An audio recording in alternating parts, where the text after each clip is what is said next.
This episode of Ouzo Talk is brought to you by Kingsford Smith Transport. Have a group that needs transporting? KST has you covered with their fleet of professionally maintained buses and coaches, catering from 9 to 57 passengers and driven by experienced drivers. Visit kstbuses.com.au to talk to the team and make your booking. Kingsford Smith Transport, proud sponsors of the Ouzo Talk podcast. There's no Ouzo Talk without a bottle of Ouzo, which is why we love the Greek Providor. Get a real taste of the very best produce that Greece has to offer. From olive oils and delicious artisan sweets to unique spirits, earthy herbs and memorable wines. Visit thegreekprovidor.com.au to see their amazing range. The Greek Providor, proud sponsors of the Ouzo Talk podcast. Sound is. And we're back, Nick Athanasiou, another episode of Ouzo Talk. We are, mate. How good is this, eh? Always a pleasure, mate. Always a pleasure. And good to be back in the distillery, as we've said in the last few episodes. Some great episodes that we've had so far this year, and it's only getting better, isn't it? It is, mate. Look, it's going off. Look, I just want to point out, a couple of weeks ago, I got invited to this event. It's a bit of background story. So there's a bunch of mates, right? They all get together, and over the years, they used to catch up. I think it was the first Friday of every month. And a big shout out to the Happy Friday Supper Club.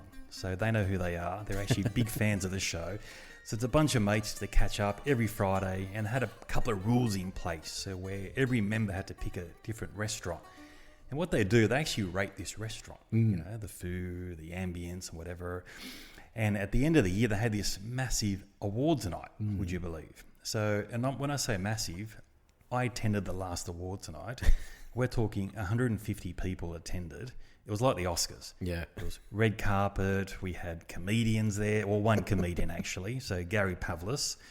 He dressed up as the greatest showman on earth. He had his top hat and his cane, cracking jokes. But yeah, what an amazing event this was. Fantastic. And more importantly, they do it to actually raise money for charity as well. And they reached $25,000 for Bear Cottage as well. Fantastic. So the last 20 years, they've got a website, Happy Friday Supper Club, and every year you can see the charities that they raise money for. Sometimes it's 50 grand, 25 grand.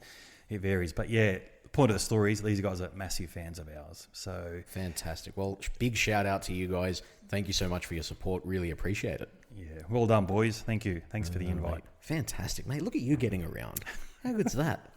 Did I mention Simon Kadich was there as well? Really? Cricketer.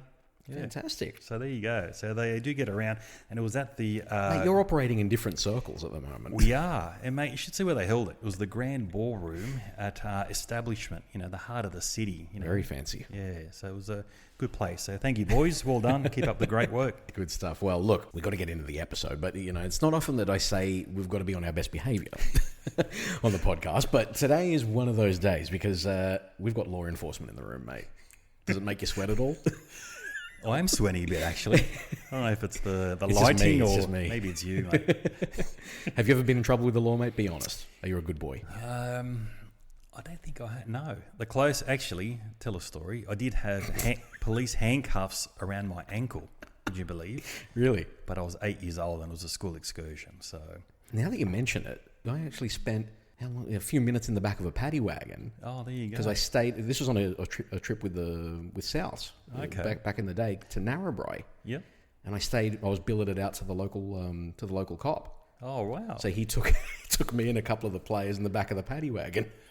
Man, were you banging in the back of the paddy wagon? Or? He actually said to us, "Let me out." Yeah.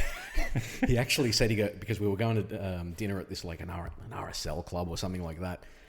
And he opens the back of the wagon, and it was me and two other blokes in there. And he goes, "There's an old lady across the street."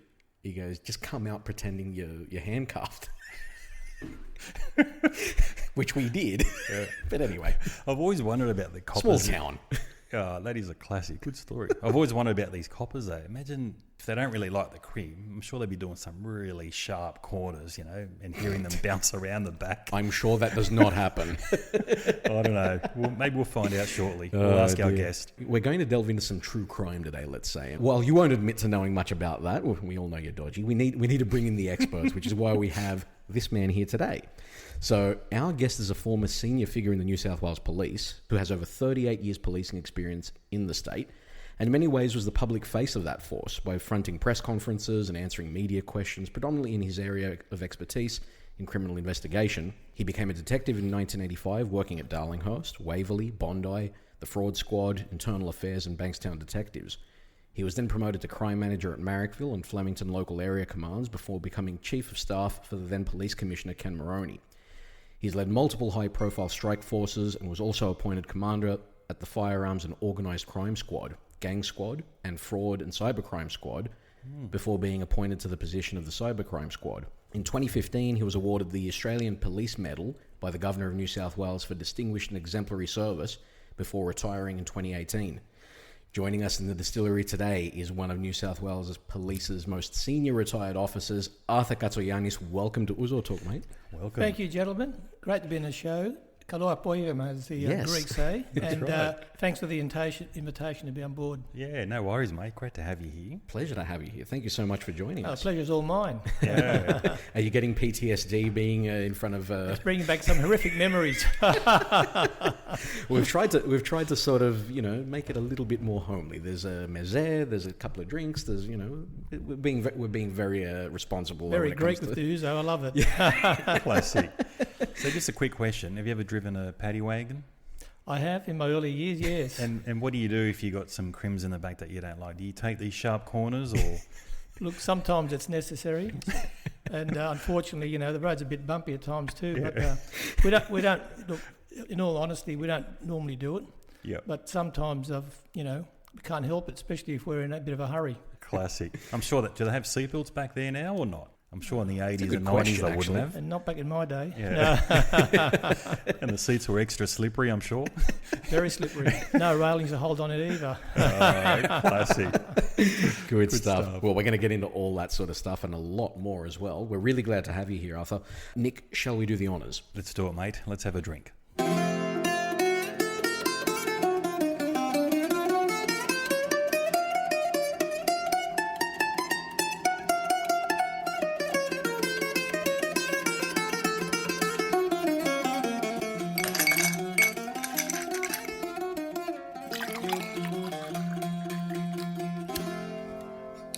Yamas. Cheers, boys.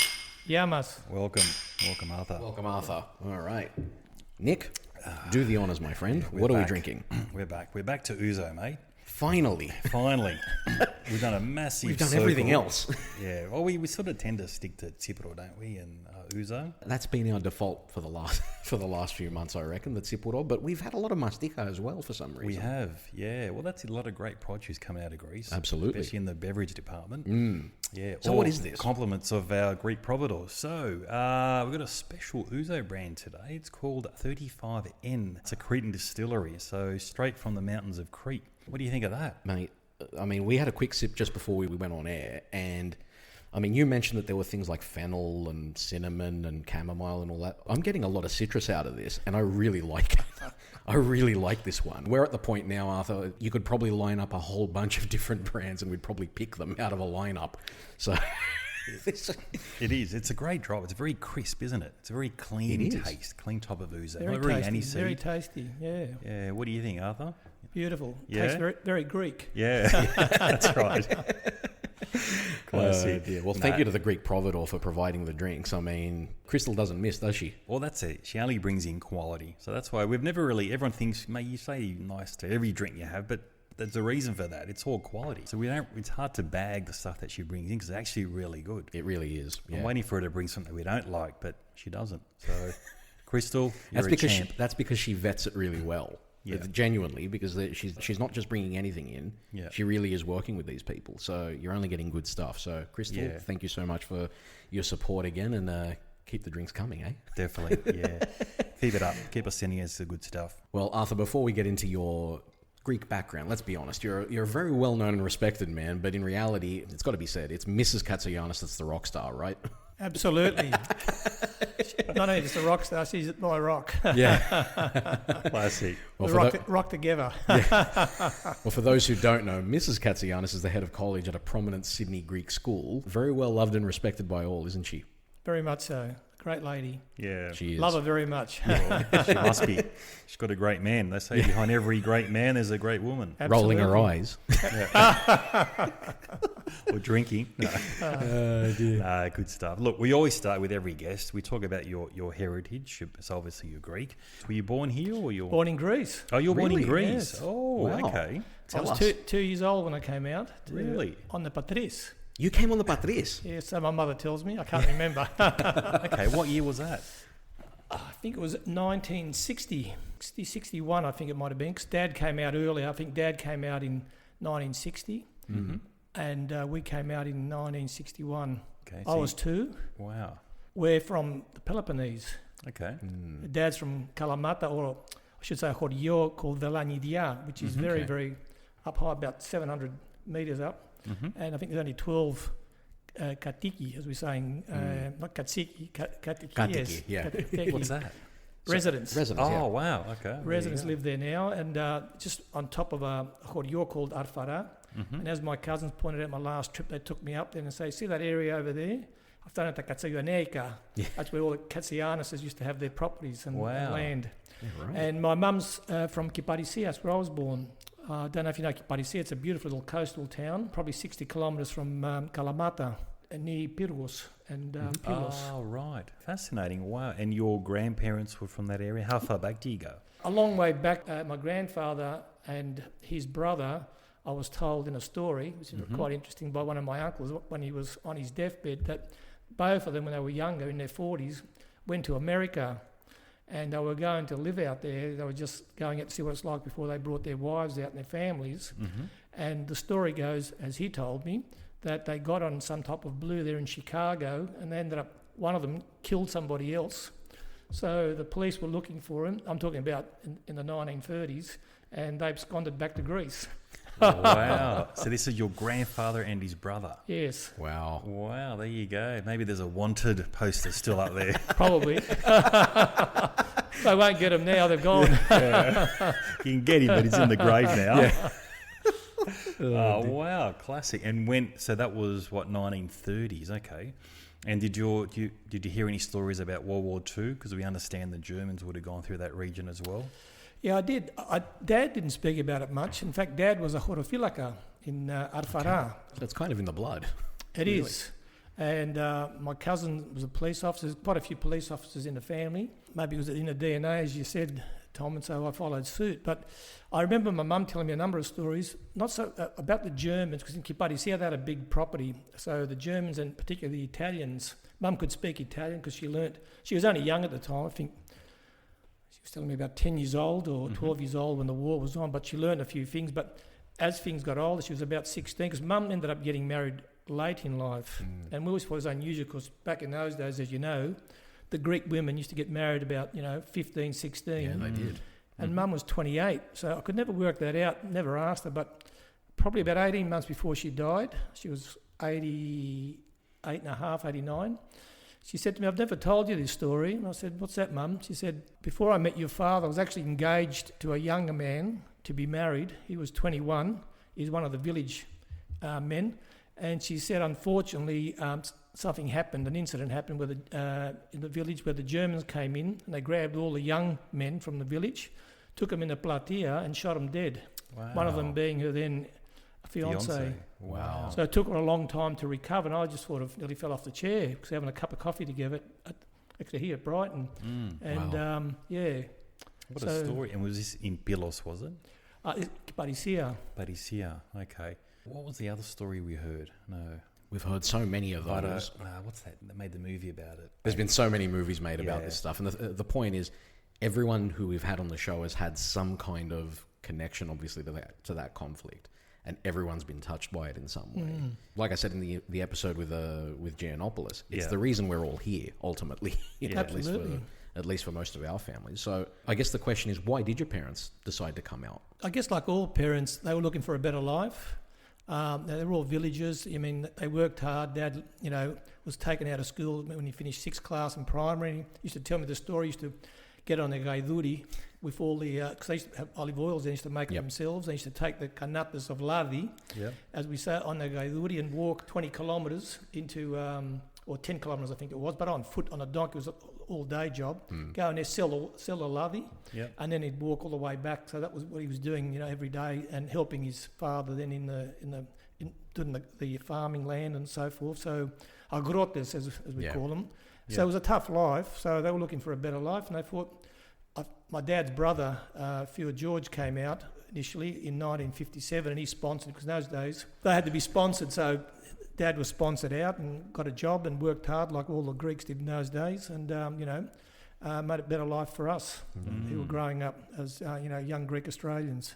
So what did they actually do when they arrived here? What was there a particular job or something that they well, when they sort of first fell come into? out, you're probably aware, most of the families many families lived together, like five families in a house. They shared the responsibility, the domestic duties. Dad came out earlier. He worked as an agrote. He worked on different, Warragamba Dam. He was out in South Australia picking grapes and so forth. And then finally came and settled in Sydney when Mum was here. He worked in a couple of factories, and really that's how he made his living. But in those days, they never went out. They used to just save their money, buy houses, and help the children. Yeah, wow. And what area did they live in Sydney? Dulwich Hill, we first came out here and lived out there. Lots of Greeks then. Yeah. You've just reminded me of a story, though, with what you just said, how the Greeks would sort of not go out, not do anything. They'd save their money and buy houses. I've got to tell this story from my papu because he says it every now and then. He says, I think he was working at the South Leagues Club at the time, and somebody that he was working with said, "You bloody bastard," he goes, "you've only been here a few years and you've already bought yourself a house. How do you bastards do this?"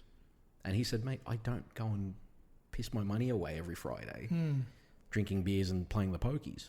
He goes, "I put it to the side, But it's even more impressive given that the majority of that generation came out here and was still sending money back to Greece as well. That's right. Is that something that was happening in your family too? I don't believe so, not in my family, because they moved out here. The other ones were all well over there, his brothers, and his sister ended up coming out as well. So most of the family came out here to Australia, and the ones that went over there already had their own property, and they were left property that Dad could have had himself, so that was part of the deal. Sure. But he more worked, I guess, to raise his family out here and make sure that we were comfortable and had nice homes and so forth. Was his sister married when she came out here, or...? No. So was it his responsibility to marry her off? Yeah, well, he had his older brother out here too, so it was probably his responsibility. Okay. There you go. Interesting. Yeah, no, look, my parents were a similar story. They came out in the 60s and they ended up living in Erskineville, sort of on the border of Tempe. Mum tells me the story. There was a 4-bedroom home that her sister and his fiancé had rented. So every couple, there was 4 couples, 4-bedroom home, each had a home each. And even to the point the fridge had 4 levels and every couple had a row of space in the fridge. So That's definitely doing it tough, isn't it, when you think about it? It is, compared definitely. to what we have today. Yeah, and then when they'd go shopping, they'd go to the markets and they'd buy in bulk. And then every family would divide whatever they bought in a box of oranges or apples. They'd go to a butcher and they'd literally get a whole lamb and then they'd chop it up and same thing. And that's how they survived. So they saved money. They did their own thing. But my mum tells me in the story that she actually cried for the first 3 months. So we were from the mountains in Greece, in Ipidol, where it's very green and lush and clean water. And she left that environment to live in Tempe, which was riddled with factories, or Erskineville, with factories and smog and pollution and concrete everywhere. So she felt like it was hell. She goes, "What am I doing here? I've left this beautiful green pasture with family around me. I don't know anyone here, and it's a concrete jungle." And she reckons people used to tell her, she knows now what it means, but wog, they call her wog, all that sort of stuff. But she never knew what it was, and she used to laugh. I go, "Mum, that's the best attitude." And she goes, but that was her story. So very similar to what you just said. They came in, they worked hard and started from nothing. Look, if you think back on it, I think back many times and reminisce on it, how tough it would have been to come to a country which is, a squillion miles away, not knowing anybody, not knowing the language, and having to work long hours and doing it very tough. So it just showed the fortitude they had and, what they were prepared to do to make themselves and their families a better life. No, Absolutely. Definitely. No. So what was it like after you arrived here? Obviously you were too young to sort of appreciate any sort of cultural change immediately, but did you experience much of the sort of racism that some of our other guests maybe have had experienced, growing up? Oh, yeah. My brother and I are pretty good athletes, actually, so that sort of helped us a bit, but it didn't stop some of them calling us wog, because whilst we grew up Dulwich Hill and Lewisham, Dad ended up buying a house later on. We got a bit teenagers into St Mary's out west, so that was pretty tough out there. And they're all the skips, as we call them, the Aussies. Yeah. And they like to give us a hard time. We were, called the old wog many times, and you had to be a good fighter and fight your way out. When you had a few fights and proven yourself, then they left you alone. So from that perspective, if you couldn't fight, you're in a lot of trouble. Yeah. Oh, wow. So I take it you're a good fighter, you and your brother. I don't know, a good fighter, but we're good enough to defend ourselves at the time, yeah. Yeah. I was going to say, you would have blended in. You're quite fair, blue eyes, like you would have blended in as an Aussie. Physically, but as soon as I heard the name... different story. You wog. Yeah. So, and I thought about when I grew up to change my name just prior to joining the police force, but I thought Dad would roll in his grave and I couldn't do that because he died young, and I said, no, I won't do it.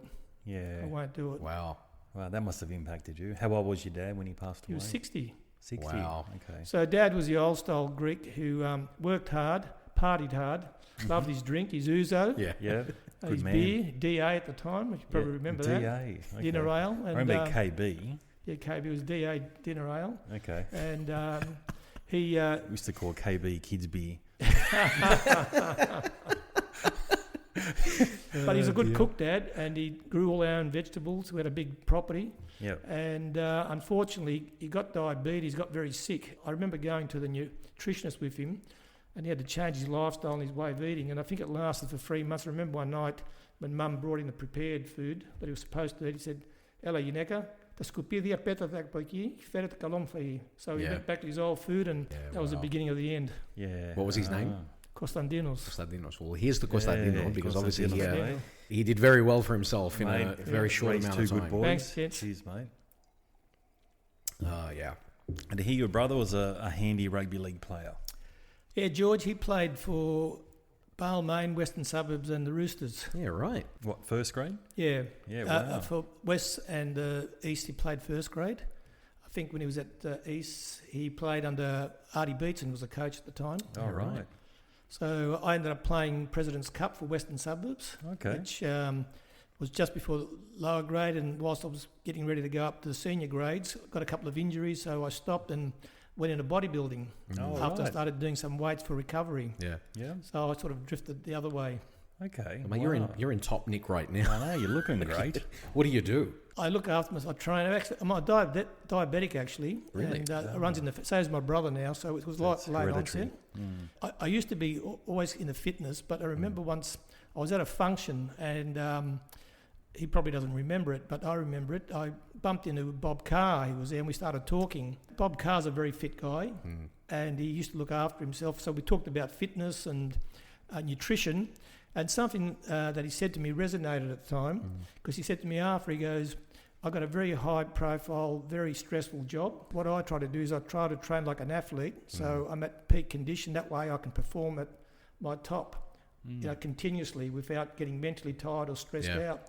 And being a commander at the time, I thought, well, I'm in the same position. So that was good advice to me. And I thought, if I eat well and if I train hard in a structured approach, I can keep up working at a very, intense high level. And has it kept the diabetes sort of in check? Yeah, absolutely. It's really, I think exercise is probably one of the key ingredients to maintaining your stability of the diabetes. Yeah.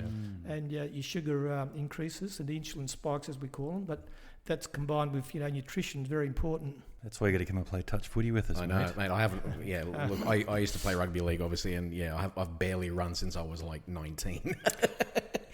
Done nothing. Anyway, beside the point.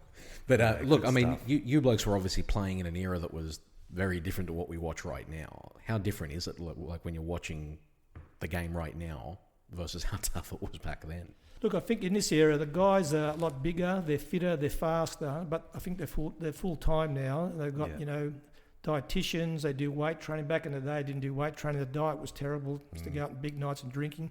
I guess the difference was it's a lot cleaner these days, the game, whereas back in the day it was quite dirty, and you really knew on the field. You got whacked and punched and all sorts of things on the field. Yeah. And everything was allowed back then. Anything went to put the opponent off the game. Whereas these days, as I said, they're genuinely good athletes. I mean, you got wingers who are 110 kilos. You wouldn't get prop forwards back then in that type of weight. So game's completely changed for the better, I think. And they've certainly looks like they've cleaned up the game in terms of, concussion and a lot of the dirty stuff that used to go on back, 20, 30, 40 years ago.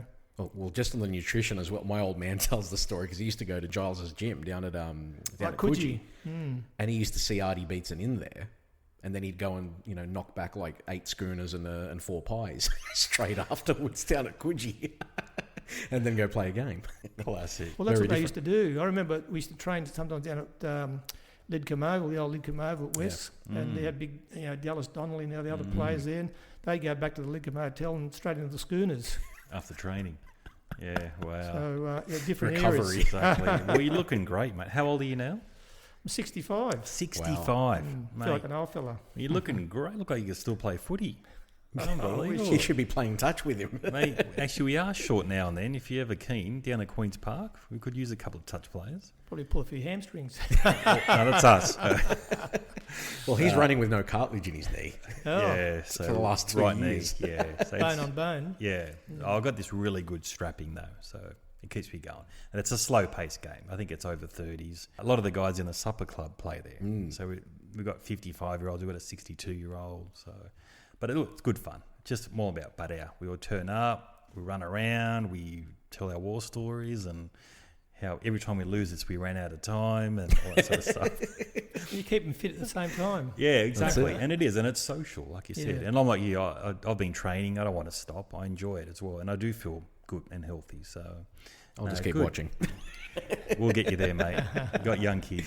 Yeah, once they grow up, you'll be chasing Philip around soon. I already am, mate. It's crazy. Classic. No, fantastic. So, actually, your brother played with Steve Georgalis, didn't he?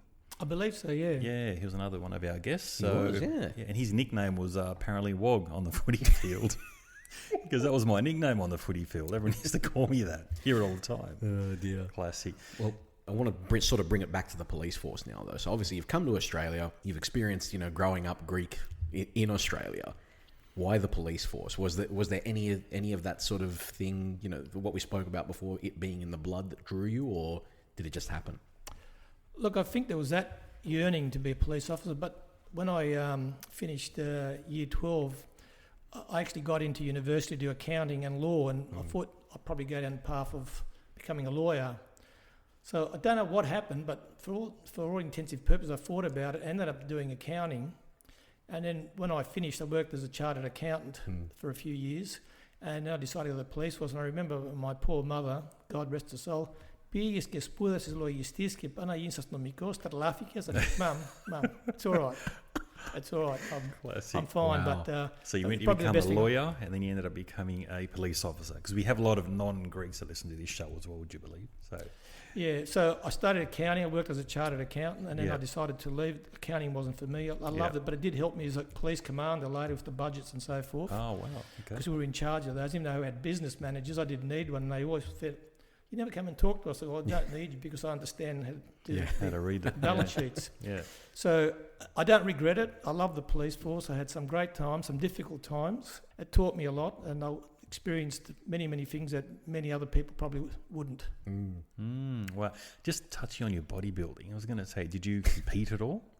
I did, actually. Yeah, and then how did you go? I did. I won 3 shows, and then I retired. Wow. I won Mr. New South Wales, Mr. Australasia, and Mr. South Pacific. Are you kidding? Why didn't we put that in the intro? Yeah, no, we should have. Try to keep that quiet.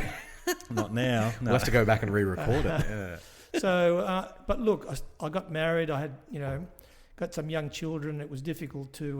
Bodybuilding's a very time-consuming sport. I just couldn't do it for a long time. I was told, you had good genetics, you can go a long way. And I think, well, I'm not going to give up the police force and get into bodybuilding. There's no money in it, and so it's a big investment, isn't it? Hours huge. And money, and it wasn't worth it for me at the time. Great to keep fit. But that's about it. Okay. So how old were you when you got into the police force? It's 21. And so you made up your mind, getting the police force, and did you get any influence from, or I guess kickback from your mum, but What was your dad's thoughts on this?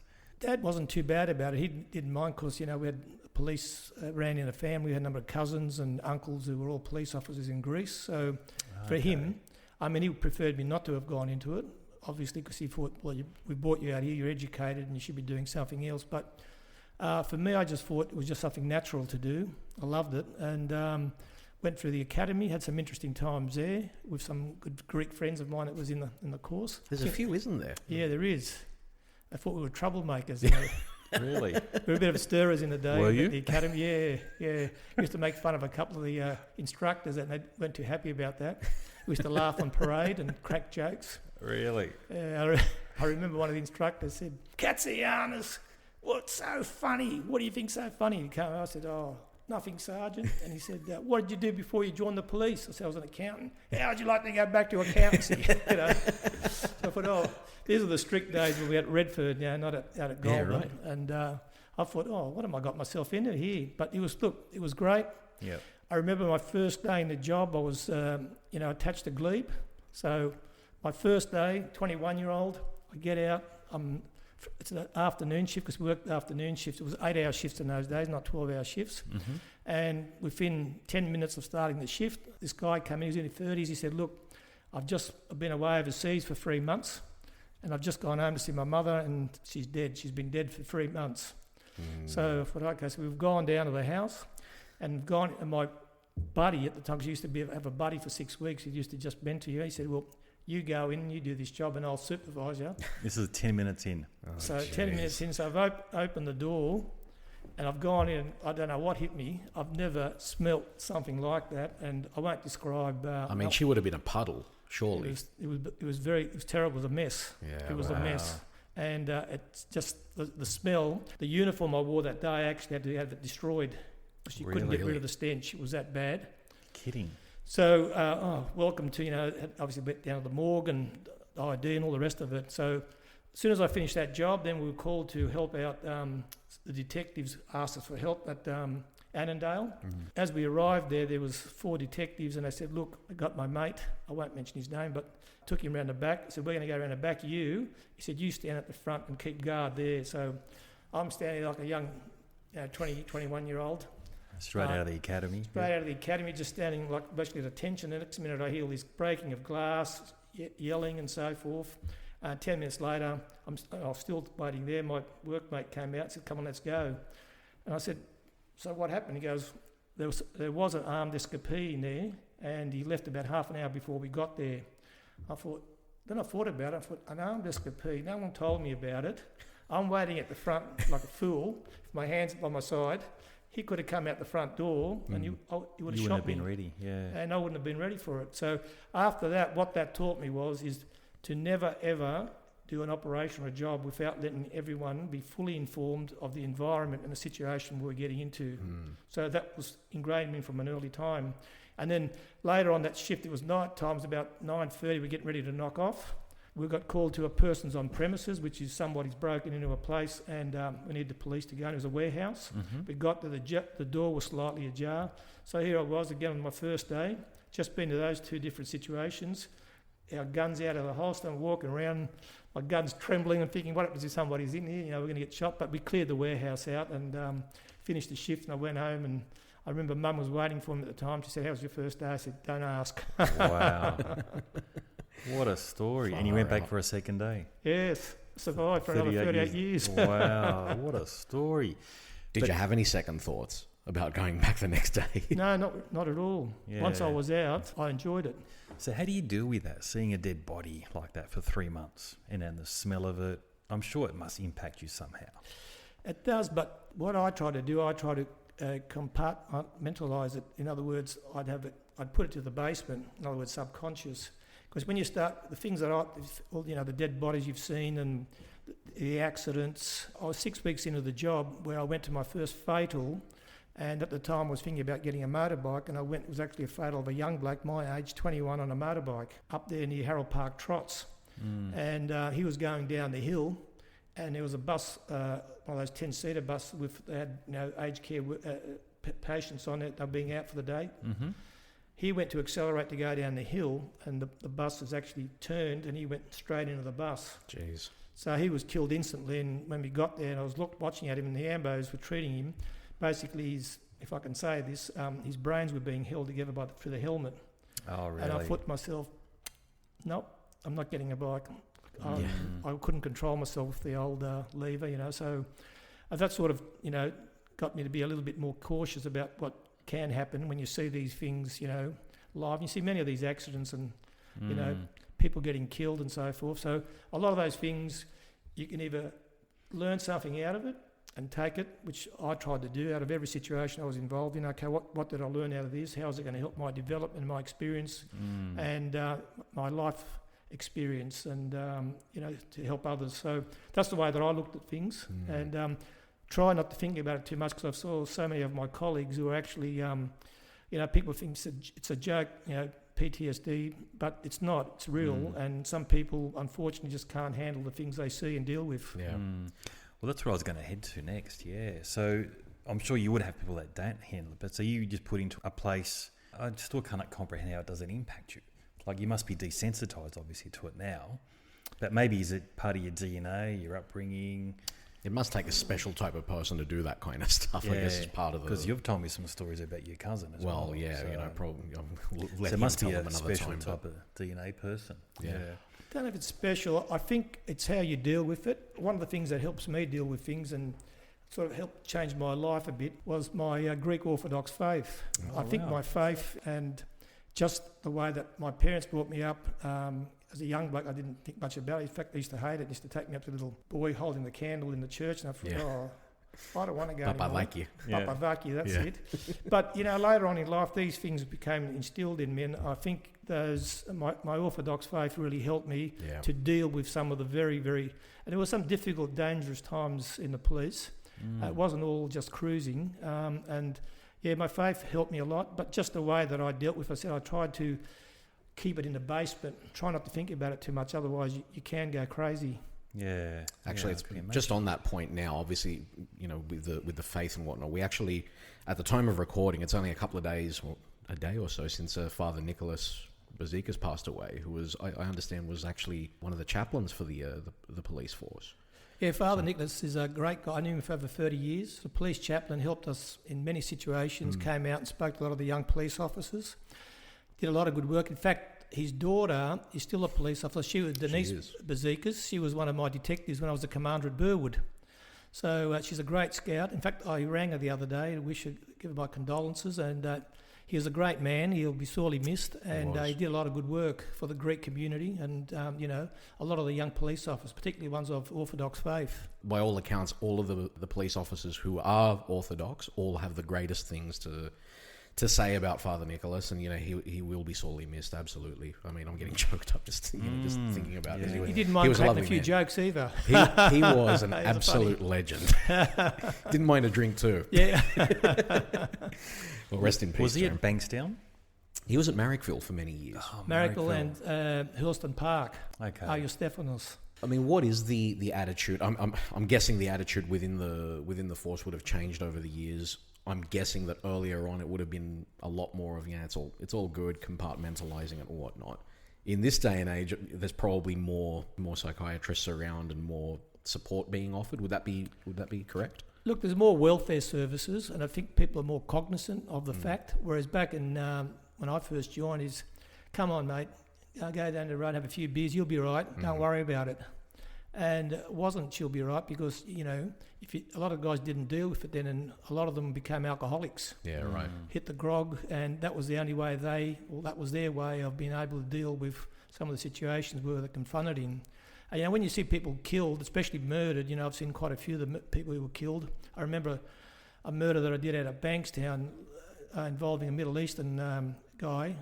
He was actually having an affair with one of the cousins. He was warned off and he didn't. He was lured to Bankstown units, and they split his skull open from the back, just hit him with a heavy object, and bang, he was dead instantly.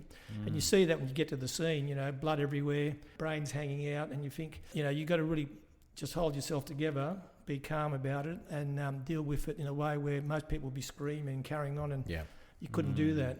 Yeah. And, everyone deals with these situations in their own way, and my way was I'd like to train because it took all my frustrations and stress out. And as I said, with my faith, I could always put it in perspective and say, okay, this has happened, you know, and it really helped me deal with many aspects of policing. My faith became a lot stronger when my sister, who was only 42, 43 at the time, got Pick's disease, and Vicky was a very attractive girl, was married with 2 young kids, and we've never had any history in the family of Pick's. And Pick's disease is a disease, a form of dementia that hits 40 to 60-year-olds, and it has a lifespan of between 5 to 10 years. Vicky lived for 7 years, but basically deteriorated. She couldn't talk. She was, you know, in the end had to go in her home, and she died in Canterbury Hospital weighing 29 kilos, 3 o'clock in the morning. And when you see those things like that, you know, it put things in perspective for me. So life's, you know, not all we think it is, and we need to keep things in perspective. And that sort of helped change my outlook on life in general. Yeah, it's a very positive outlook as well, you know, in the face of that. Always optimistic. That's good. Have to be. You're always learning and moving forward. It's very important. Absolutely. Yeah, no. Don't be despondent or depressed. There's no room for that. Yeah. Not in my life anyway. You know, Exactly. I've got to be positive. Yeah, and you know what, Tom? Most guests we have, I think, who was it? Admiral James Stavridis mentioned it as well. He goes, that's what defines a Greek. He goes, we're always learning, we're always moving forward. True. Absolutely. Yeah. So, all right. So back to all right. So we do calling this episode True Crime, aren't we? We are. So maybe we'll stick with that scenario. So you walk in. Again, you got your police hat on. Were you a detective at that time when you saw that guy and his skull slip from behind? I was a detective sergeant at Bankstown, so I always wanted to go into plain clothes. That was my whole, you know, career path that I wanted to do. And I think it was very quick in those days. I went into plain clothes after 16 months, and oh wow, pretty at quick. Glebe, and and then from there I went to Darlinghurst and did 6 months there as my training duties. And we had to go in those days before it was called a bull ring, where you had 3 senior detectives, inspectors they were at the time, and you were asked scenarios and number of questions, and you had to basically know it all. And if you got through that, then you can go on to criminal investigation duties. And it was very formal, the bull ring, and very difficult because you're under pressure, and these people were the old style detectives, and you know what I mean by that, and they just gave you this dry, dirty look straight at you, and it was very intimidating. But if you knew your stuff, as I said, and you were positive, you got through, and fortunately I got through, and then I went on to... so was that like an interview, so to speak? They asked you a question about law. Okay.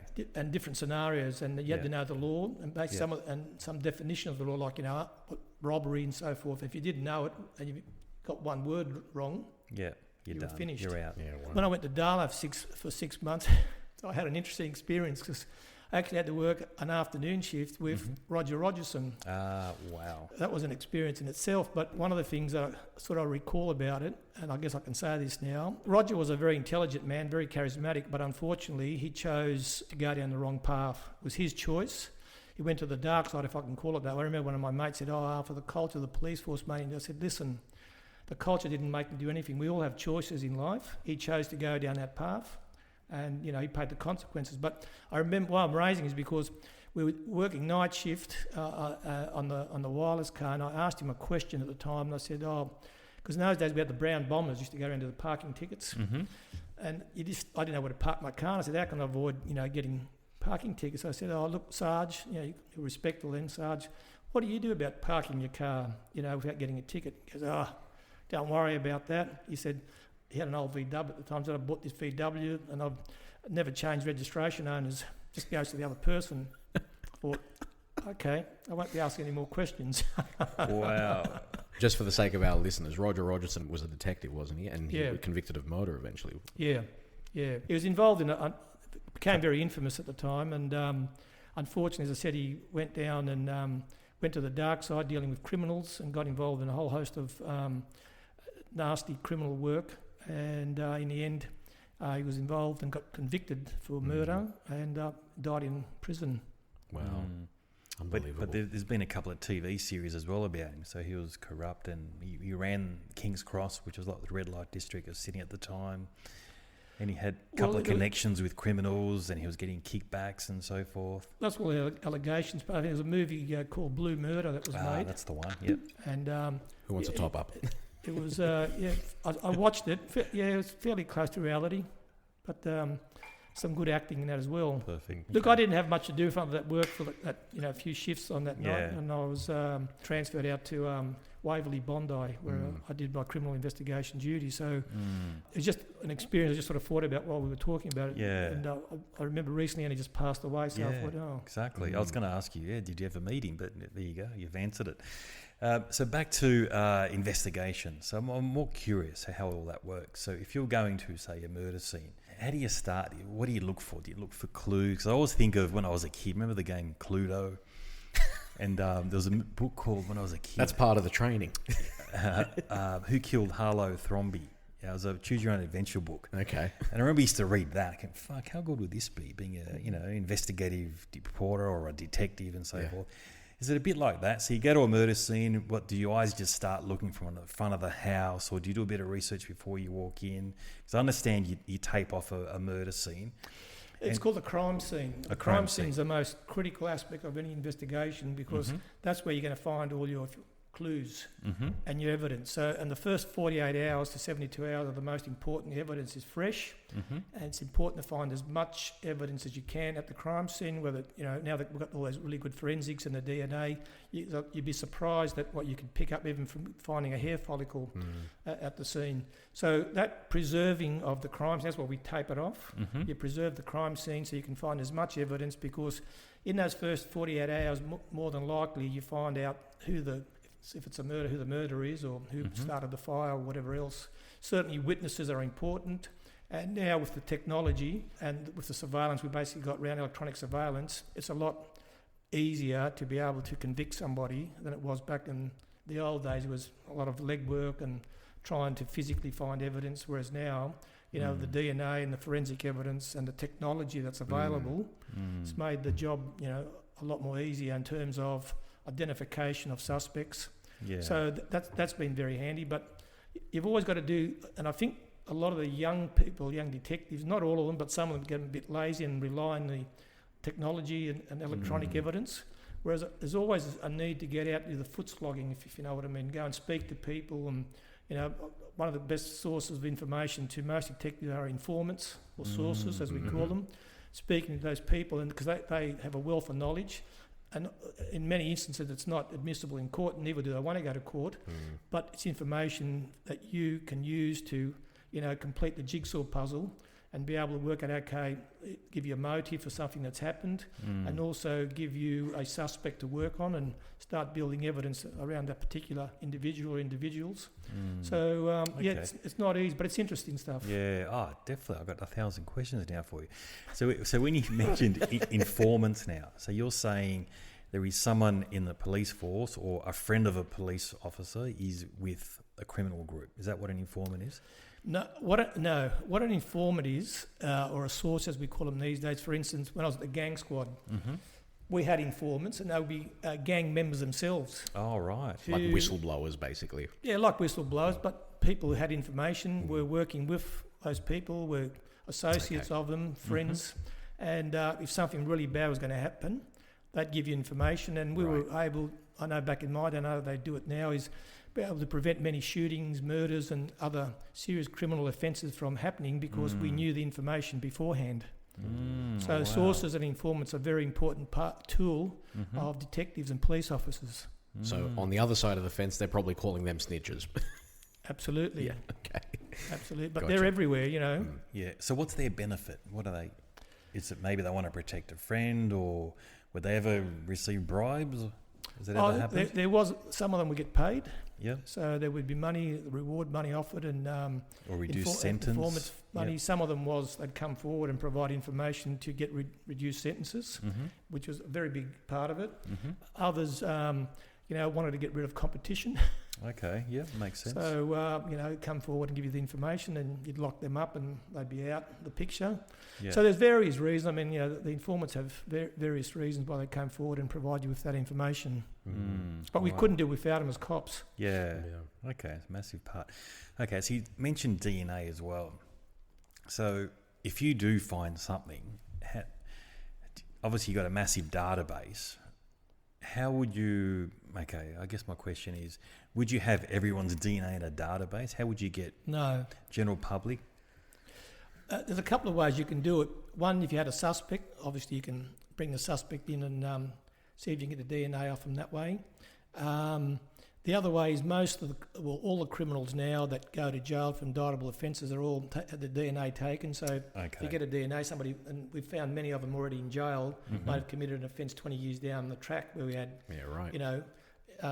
evidence, which was no DNA at the time, which we can get now. So there's a number of ways, as I said, through that way. And if it's on the database, it'll come up like that once you put it through.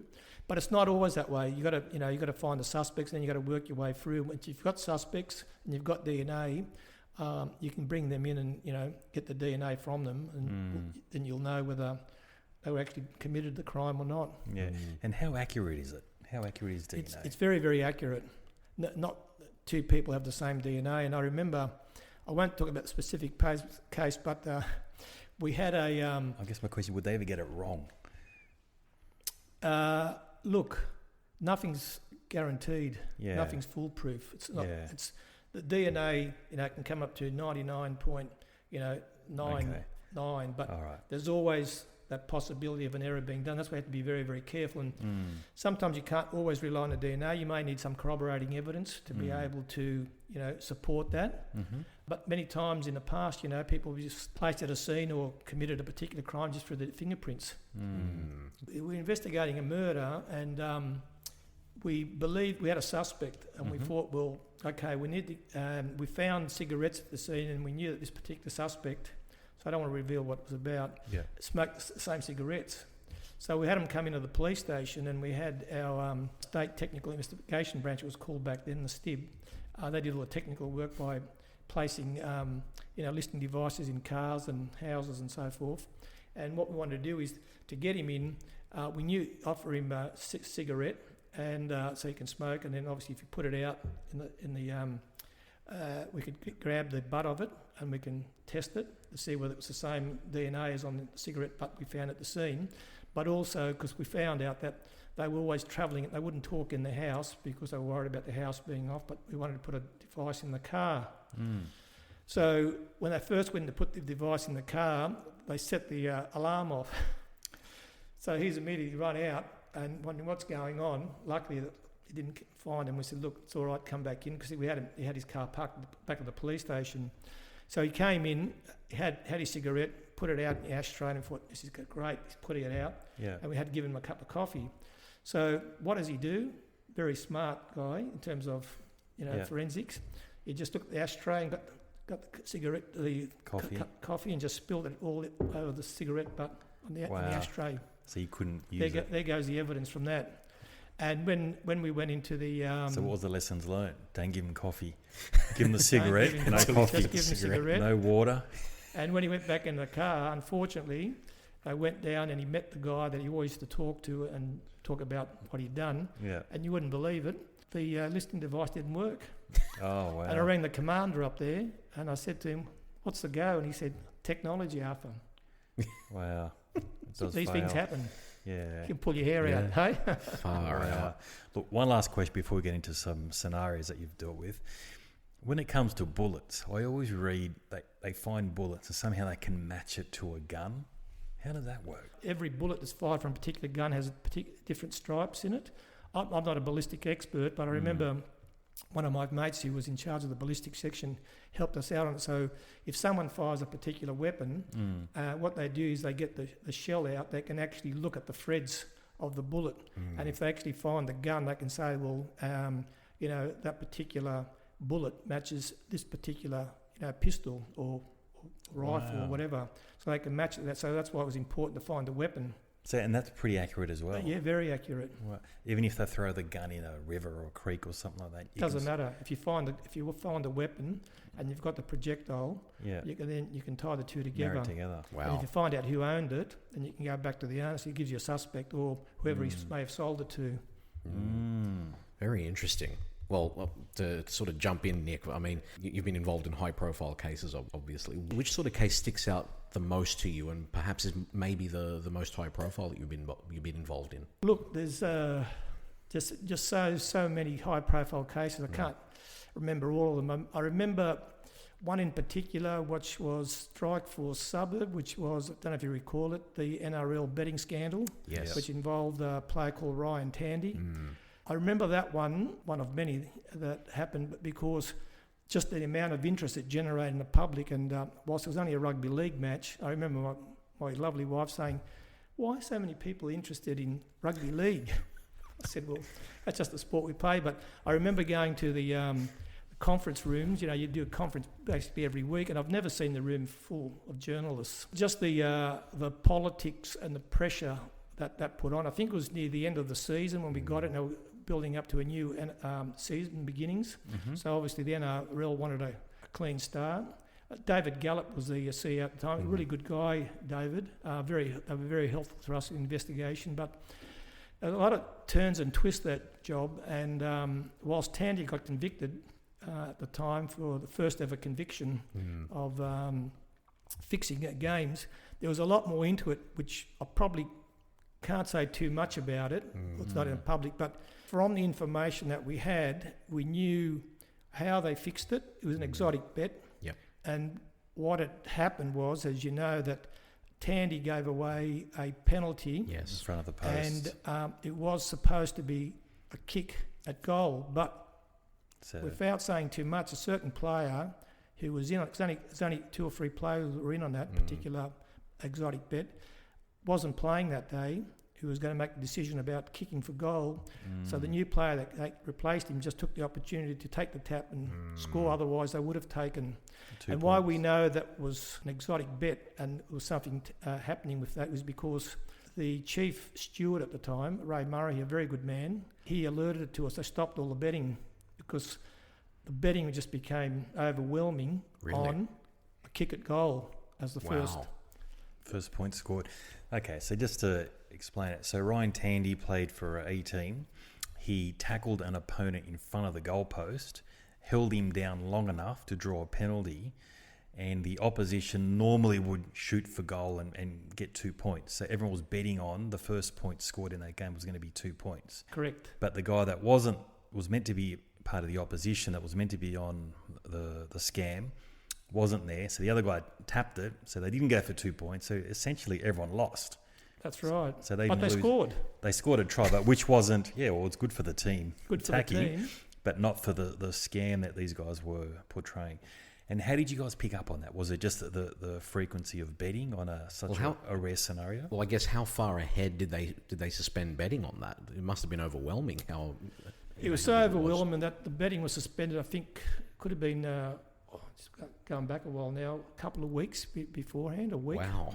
We were called in because at the time I was in charge of the firearms and organised crime squad, and one of our areas was the casino and the betting. And when they sat down with the chief steward at the time, he had an analysis of it and actually showed us how it operated and all the bets that were going on it. We couldn't believe it. How much money was involved? A lot of money, hundreds of thousands of dollars, just people betting big time. On this rare, like one in, what would you say, for American friends? And on a nothing, one in a 500. Game. What were the odds for that? Yes, on a nothing game. Yeah, that's so right. Not a final, not a nothing major. And the odds of this happening would have been ridiculous. 1 in 100. That's right. Something like that. But it was a big deal for me because it wasn't so much about the game and so forth. It was about what it represented. Yeah. It was about the integrity of the game. Because once you start getting things like that happening and they're getting through, what does it do to the actual game of rugby league? People are saying, what's this been fixed? You know, sports, you've seen so many of it, whether it been cricket and soccer, tennis even. For me, it was about, as a law enforcement officer, not only just about doing my job as finding out who was responsible and putting them before the courts, but also trying to ensure that the integrity of that particular game, which really wasn't my role as a law enforcement officer, but it was important to me to try and work with the NRL and the people in the right places to make sure that we preserve that integrity and the ethics of the sport. Wow. It changed a lot too because we ended up out of that. There was no real criminal offences or legislation which covered that. we had to use a different legislation, but we actually met with Chief Justice at the time, Justice Wood, who actually read the Royal Commission to make sure that the legislation was changed. So responsible for changing legislation to be able to cover exciting betting and betting in sport down the track. So lessons learned. That's what we're able to do, is change the legislation to be able to, cover those types of bets or situations in the future. But there was a lot of pressure at the time, a lot of pressure, because rugby league being such a high-profile sport, and I can tell you it was very tense, very tense, because all eyes were on me as the commander.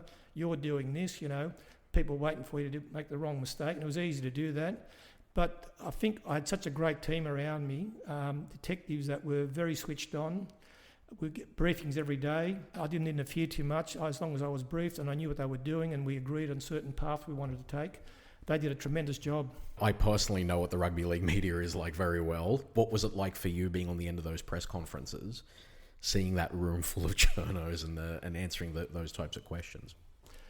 Look, it was tough. It was one of the probably toughest environments I've been in. There was, you couldn't predict what they were going to ask. Some of it was even live on Sky News and so forth. So, you had to be careful what you say. You had to be able to think very quickly on your head, so to speak. The minute you make a mistake or said something you shouldn't, they would have crucified me. So, I was always very watchful. I knew my brief, and I would only talk within the confines of what I could say at the time and wouldn't go over the top. Or I just try to make things that would keep things in perspective.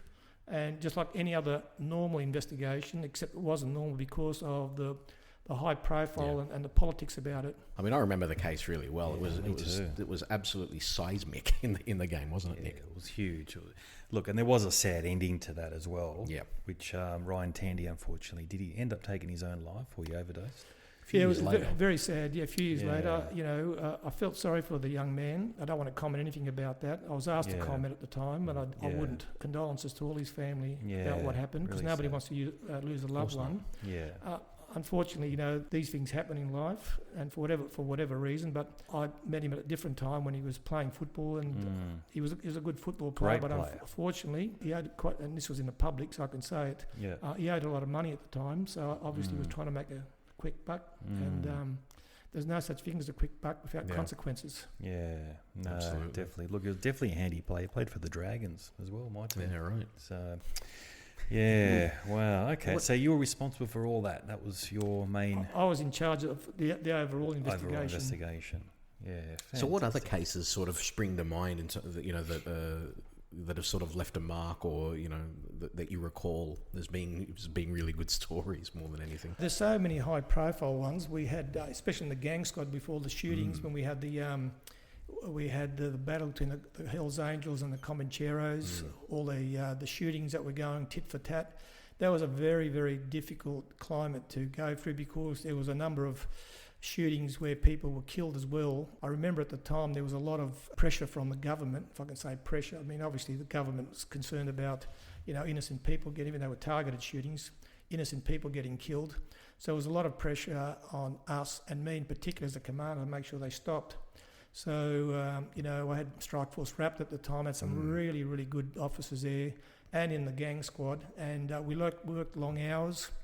We did a lot of hard work doing search warrants, really getting in the faces of the bikies, to the point where we're basically into them all the time. So it made it very difficult. Even though we're riding, we'd stop and search. We'd defect them, and we basically made life very, very difficult for them, to the extent where they all sort of went low key and stopped, because we told them, if you don't stop, we're going to just continually harass you until it stops, because all we want at the end of the day, all I want as a commander, is make sure it was a safe environment for our children to go out, because you never know, somebody could get caught up in the crossfire, and that was one of our biggest concerns.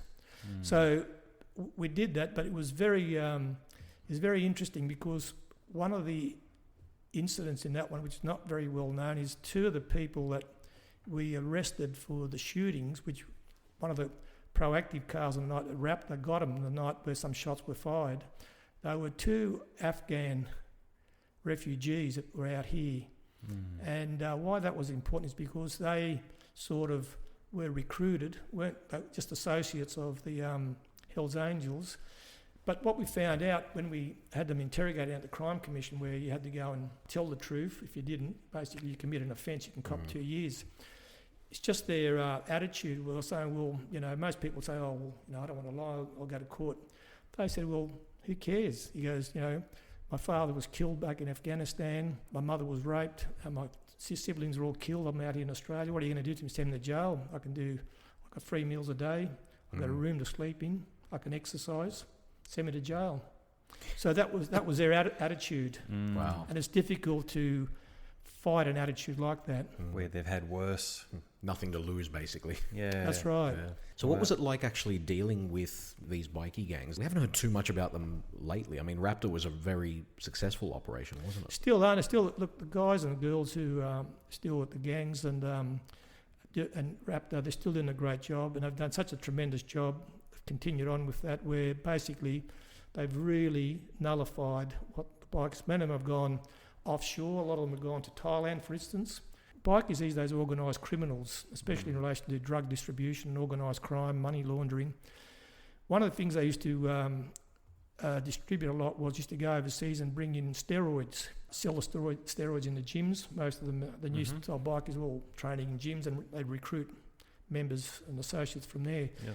So they didn't care because the sentences were so light. You might cop 12 months, or it usually used to be a fine and a slap on the wrist. So we ended up changing that. I put a proposal together for the government at the time where we changed the legislation where if you were caught with commercial supply of steroids, it would be the same as the commercial supply of cocaine or heroin or methamphetamine, which changed the ball game.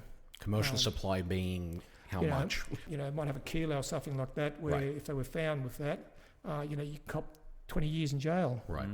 So that sort of put a bit of a stop to that. Most of them have gone overseas to deal with it, where the penalties, are very soft for steroids. But one of the big jobs we did there, Strike Force Canara, when I was working, and we ended up doing a covert job on the Comanchero chapter at Milpera. They were involved in a lot of drug distribution, and we ended up methamphetamines.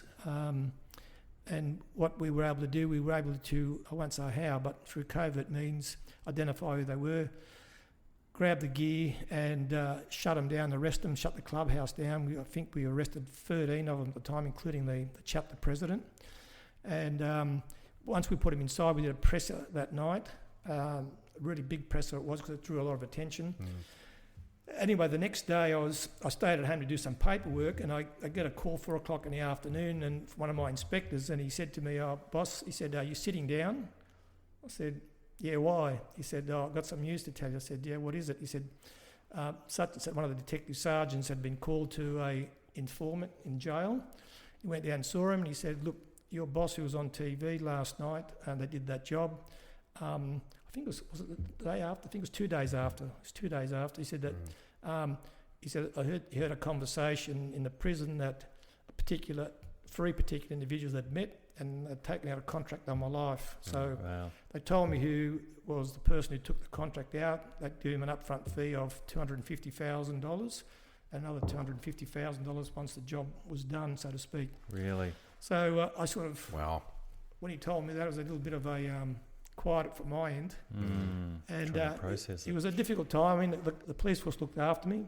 They put security, floodlights, alarms, police patrols around my house. In fact, when they first did the assessment, they said, well, our initial assessment is you should move, and if you can go overseas for a while till things die out. I said, I'm not going anywhere.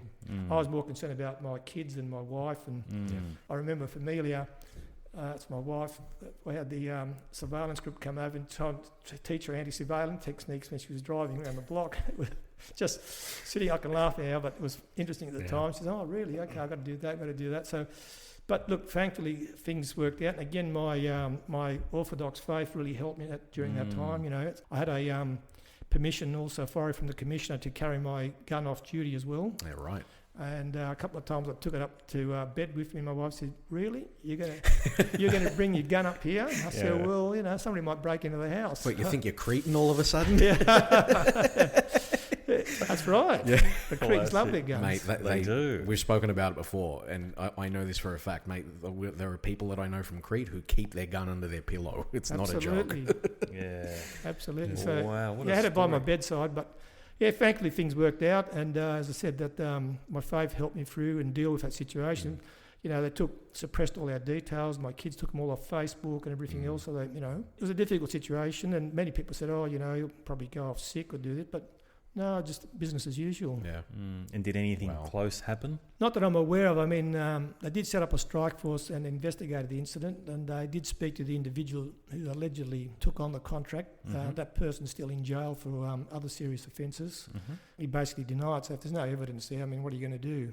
But he was put on notice and saying, well, we know it's just part of the job. How did the family take it at that point, obviously? Because this is something that, I mean, it's one thing to have someone in the family do their own job and, they come home from it and whatnot.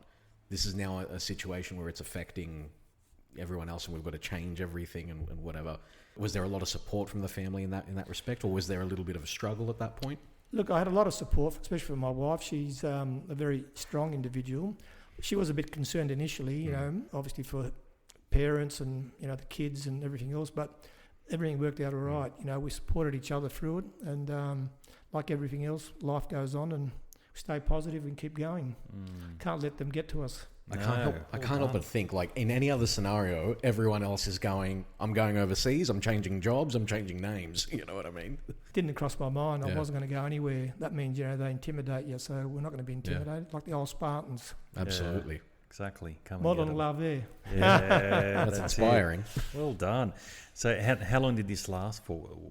What was it in the early 2000s when this... this happened. So we're talking about $500,000. About 2012, 2014. Right. Okay. Wow. It's about 10 years ago now. Yeah. Okay. So I'm still here. Yeah. Okay. Wow. Fantastic. Thank God. Have you ever been shot? No, thank goodness. Okay. What was the closest you've come to being in danger in your 38 years? The only danger I've had is I remember seeing a guy breaking into a place, and he was bringing out these big plastic bags to put him in a van. We were working at the time, and that actually found out later, didn't know at the time it was in there, was marijuana. Both, they're all full. And as soon as we called out and said police, he did the bolt. So I'm on the foot chase. Luckily I'm fit. I was younger those days, and I chased after him, and he's a young bloke, he's very fit. He was running, he was in front of me, and I kept screaming. I said, I'm going to catch you. I'm not going to stop until I catch you. And ended up dive tackling in the middle of the road after I think we must have run for about almost a kilometre. He was buggered. Really? And just crash tackled him in the middle of the road, put the handcuffs on him, and just waiting for my mate to come and pick us up. He was calling for urgent duty because he said, my mate, I've lost track of him. He's after an offender. I don't know where he is. We need help. So next minute I see all these police cars coming from everywhere, sirens going, and here I am, holding this bloke, all the bark taken off my knees and the pants in the middle of the road, waiting for the police cars to arrive. Wow. So you're chasing for a kilometre and you had all your gear on you, and mate, well done. Because I always see in the movies the cops never get them. They're always a bit overweight. Maybe it's the American shows I've been watching. Look, many times they get away. We don't always catch them, but for me, I was younger, I was fit. As I said, I always look after myself, and I thought, you're not going to get away from me. I said, I don't care if I drop dead, I'm going to catch you. Yeah. Good on you. I was really yelling that out to him too. More non love, as they say again. Classic. Good stuff.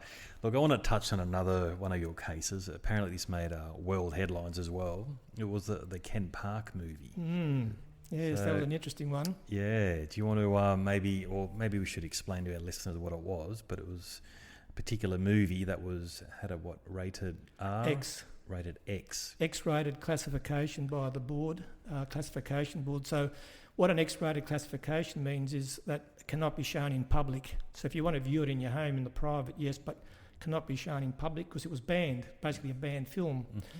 And I remember there was a complaint went in at the time by a member of Parliament, who you all know, and they came to the Commissioner to ban the film because they know they were going to try and screen it at Balmain Town Hall. So then, because I was the commander of that area at the time, it came to me. So basically, the Commissioner said to me, Arthur, this film has to be stopped, it can't be screened. So I remember at the time, I took it a little bit lightly initially. I put one of my inspectors on, and we did some operational orders. We had about 5 or 6 police there. And as the time approached, I got a call from the Deputy Commissioner and then the Commissioner saying, got to make sure things go smoothly. We don't want to see any incidents here. I'm thinking, a signal being sent to me. I think I'm going to have to work this night. So I did. So I told my inspector, and then we had a briefing on that day. I worked actually in the afternoon. I'd sent one of my licensing sergeants down to the town hall just to keep an eye on things and let me know what's going on. And he would be bringing up every 15 minutes in a panic saying, "Boss, you better get down here to the town. Everyone's here. You know, there's a lot of celebrities, Brian Brown, Rachel Ward, Margaret Pomeranz. Like, there was a lot of celebrities. Yeah. David Marr was a politician. He was actually the MC at that time. So the celebrities were there to watch the film. The celebrities were there to, I guess, champion the movies and freedom, like freedom of speech. Okay, yeah. So people can watch what they want, where they like, when they wanted to. So I get that. So what's an X-rated? What are we talking about here? Is it pornographic at that point? There were scenes, I haven't seen the movie, but what I was told was there were scenes in the movie involving teenagers which were really pornographic. Right. Yeah. And they didn't want to show those in public. So as a result of that, the classification board, like they do with every film that comes out, they have a look at it and they give it a rating, whether it's R, M, whatever. But X is the highest rating. X means cannot be shown in public. Yeah. So, okay, it's a banned film, we can't show it, and there was flyers going out saying, well, we're going to show this, Ken Park's going to be shown at the Balmain Town Hall. I worked, as I said, I briefed the team, and the Balmain Police Station, which is only manned by one person at the time, was next door to the Town Hall. So we drove down for the back way, and I had my 15 officers stay into the out of the, so we don't want to provoke anything. And I took one of my inspectors and one of my licensing officers with me, a female, and we went in. But when I walked into the town hall, I wasn't prepared for what was in it. Not only was it crowded of people, I've never in my life, even during the betting scandal, seen that much media. I'm talking about media from all over the world, and it was just incredible to see that and see. And as soon as we walked in, I think I may have mentioned to you earlier on in our discussion before we came on air, is that my inspector went in first, and he's an older, pudgy bloke. I hope he doesn't mind me calling him that. He's out of the job now, and they all ran to him, and they put the microphones in his face, and he said, "Hang on a minute, I'm not the commander. He's the commander over there. Go to him." So next minute they're all hospital pass, good flick pass, rushed over to me, and the microphones and cameras in the face. Did a few interviews, and so my. The town got more and more crowded. The celebrities, Margaret Pomeranz and others, were all on stage at this stage, and they were talking and giving instructions. Things were building up, hadn't actually started. So I was thinking, what am I going to do? And my inspector kept saying, "We'll bring the troops in." I said, "We're not bringing the troops in." He said, "You do not bring the troops in unless I tell you to," because I could see that would provoke people. I think God must have given me some fortitude, because it was very dangerous. If you were in that environment, I'm talking people yelling out, really, calling out to me as a commander, all sorts of things. So I went behind and had a look, and I realised there was a guy there, he had all the electricity, and he was in charge of all the lights, all the electricity in the town hall. I said, "Is that those buttons there?" I said, in the court, I said, "If you pull that plug out," I said, "will that shut everything down?" He goes, "Yes." I said, "Look, what I want you to do is," I said, "this female police officer will be in this doorway. As soon as she gives you the signal, I want you to pull the plug." I said, "As soon as she gives you the signal." So I was very firm to him about that. And then as they started talking about, I think it was about 7 o'clock at that stage, it started, they were all on stage. The town hall was packed, it was about 600-700 people, like standing room, but you couldn't move. And they were all shouting, "Yes, the celebrities are up there saying, we should be able to see this, we demand to see it." They were having a go at the government over it. So I've walked on stage and I've copped all these boos. "Here comes the cops, they're going to shut us down."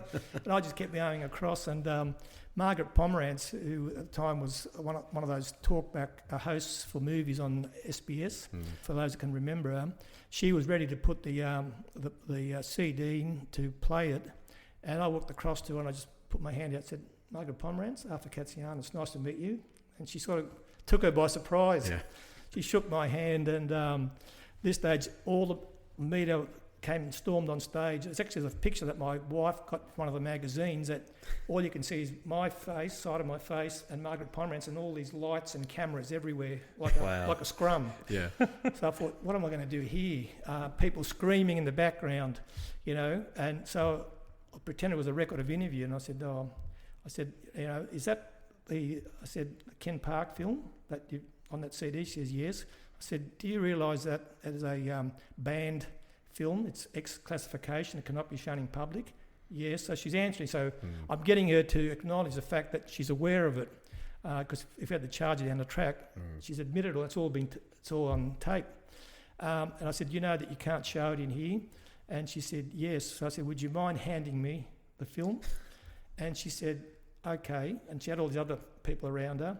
And for some reason, she said, no, damn it, I'm not. So she put it in, she's pressed the button to play it, and it's just about, the light's just about to go on, and I just turned around to the female officer, I said, waved. She waved, and they pulled the plug. Wow. So the crowd's going off, and my inspector's come on stage with me and said, will I get the troops in now? I said, no, don't get the troops in now. So the lights, whilst all the lights were off, there was plenty of light because all the cameras were in there, like all that media that was around. It was like daylight. Yeah. So we take him off stage, and I remember David Marr at the time. He was also a talkback host, but he was also a journo and a lawyer for the Sydney Morning Herald. Said, the cops have arrested, taken them away. People started booing and started getting, quite cranky. So I pushed him out of the way slightly and got to the microphone. No one's being arrested, I said. We're just taking him around the back. He's going to assist us with our inquiries. Have a good evening. Yeah. And I walked off after that. Then I said, the guy put the lights on. We've taken the film. We shut all the things down, and we took their details. And we, in the end, gave them an official caution. But they were grateful. But I guess what I'm trying to say is that really, it doesn't sound like much, but that could have turned very, very nasty because there was a lot of stuff happening in the background. You had to actually be there to understand what was going on. It became very volatile. People were getting very angry. What are the cops doing here? And we were outnumbered. Thankfully, everything went smoothly. And in fact, that night, I think I told you before, the minister called me as well. And the next day he called me and thanked me. And the deputy commissioner rang that night and said, Arthur, good job, and you handled that well. I'm thinking, thank God for that. Yeah. But it was very stressful. Wow, well managed. And thankfully, things worked out well. Diffused. Is the That's key the word. Diffused. Tom's diffused. Yeah, well done. Great word. Because it was dynamite otherwise. This could have been, a riot, It was. It would have ended up in a riot. And we would have ended up at the end of it. Yeah. Far out. So we're after us. Yeah. And you were all your fault. As if that's... Yes. Wow. We haven't even touched yet on cybercrime. This is something that you had, that you've been involved in. When you started your career, what would you have thought cybercrime would have meant back at the beginning of your career? It didn't exist because when I started, shows you how old I am. Yeah. When I went to the police station there at Glebe, we had a manual typewriter. Yeah. And the old board where telexes, and you had the switchboard where you were putting the plugs in. So wow. That's back in 1980. But the interesting thing was, as things developed, we went to, I remember when the electric typewriters came out, we thought, this is great, we can change things around and go, type out. And then the WAN computers came in and we started learning those. And obviously we've got now to where we are. And who would have thought that, technology has advanced, especially in the last few years, advanced exponentially. And I've got to say this, I said it in an interview to the Sydney Morning Herald at the time, they did an expose on me about cyber, was that we really we're not prepared. I think law enforcement, not because we don't want to, it's very expensive. It's a very expensive area. Be prepared for, and the criminals are always one step ahead. Although we've improved a lot, it's an area where it's an unknown area, particularly for many, not so much the younger police officers coming in through now because they've grown up with it, but certainly some of the ones of my vintage at the time hadn't grown up. We were all taught ourselves, and you had to move with the times. If you didn't, like many of my former colleagues, they would you fall by the wayside. Yeah. But I remember when I went there, and then when I was asked by the Minister and the Commissioner to set up the first standalone cybercrime squad. At that stage, not well known, I actually just turned 58, and I knew that I wanted to retire at 60. And the only other person that knew that was my wife. I just wanted to put my feet, because I'd set up this fraud and cybercrime squad as it was known, and we had some big jobs. We had another job there with the Parramatta Eels, which I won't go in, a high-profile job. Oh, right. We also had the CTP job that was a big job involving these refugees that come out here and set up illegal car crashes, and they were ripping off all insurance companies. They were making billions of dollars and setting up the costs of the CTP green slips and other things, a lot of political stuff in it. And that was a very, very political, difficult job because the commissioner had asked me to represent him at a meeting of CEOs. The minister was there at the time, and not the police minister. The minister for technology was Victor Dominello at the time. He's a very nice, very, very nice guy. And when we went through all the things, I said, look, the only way we're going to be able to solve this was through implementing a strike force with police, insurance companies, some of the lawyers and some of the other groups, like a multi-jurisdictional one where we've got all these different players there that can help each other out, but you had the power of the law behind you. They agreed on it, but unfortunately, and I don't want to go into this because my commander at the time didn't want to do it, and he said, well, it's not happening under my watch. So I actually had to put a report in, and I'd actually, without going into too much, basically asked the minister to write to my minister so we could get the importance of it, because it was important. You know why? Because it affected mums and dads and the kids out there, because those people were setting up the green slips. So the green slips were inflated by another 50% because of what they were doing. And basically what they were doing is they knew that the insurance companies, anything under $50,000, they wouldn't look at. So they can have all these accidents and put all these claims through, and they were just getting paid carte blanche. Cutting a long story short, we ended up getting the strike force up, and we ended up arresting them, and the minister was very pleased about it both ways. And that ended up being quite a successful strike force, because in the end, I think they reduced the CTP green slips by about $250. Wow. Right. So whilst you had the foresight, there was a lot of factors and a lot of politics that was against me at the time. But again, using the old Greek modern love there, Yeah. just soldiered through. Yeah. Now going back to the cybercrime squad, just as we were setting it up, the minister, and this, you have a bit of a laugh about this one, the minister, which is Troy Grant, a top bloke, Troy Grant, he's out now. He's doing something else. I think he even might be an ambassador for rugby league. I'm not sure, or rugby. Don't quote me on that one. He's a very, very nice guy. He said to me, called me down to his office, and he basically said to me after, he goes, I want you to come overseas with me so we can go and look at, we're going over to The Hague and Israel and New York and Pittsburgh to look at what they were doing for cyber. And I said, no problems. I said, Minister, when did you want to go? He said, in July. And I looked at him and said, sorry, I can't go with you. And he sort of looked at me, what do you mean you can't go with me? I said, I'm booked to go to Greece. I can check cyber there for you. It was my yearly trip to Greece, and I'd already booked it. And I said, my wife and I are going, we need the time away. And he goes, I said, I'll get one of my inspectors. He goes, no, I want you to come with me. I said, okay. He said, when are you coming back? I said, look, at the end of July. I said, look, he said, look, so he told his chief of staff, make sure we go in July. But what happened was, we're in Greece, we're the island of Milos. Oh, beautiful. Beautiful island. Had a great place to stay. And unfortunately, I ride motorbikes, and I hired one of those little scooters that they have over there. Yep. And we were into town. Yes. We went to town, and we met some people. We had dinner, and we had coffees, and we were at the port till about 11:30 at night. We were coming back. I was doubling my wife back. It was very dark. I didn't know the environment. It was only our second day there. And I missed a turn. And as I was going, she said, you should have turned over there. And I went to put the brakes in. I didn't realise we had gravel underneath us, and the bike slipped underneath us. Geez. We both came off. Thankfully, Amelia was fine, but one of the metal parts sticking out where the pegs of the bike went into my knee.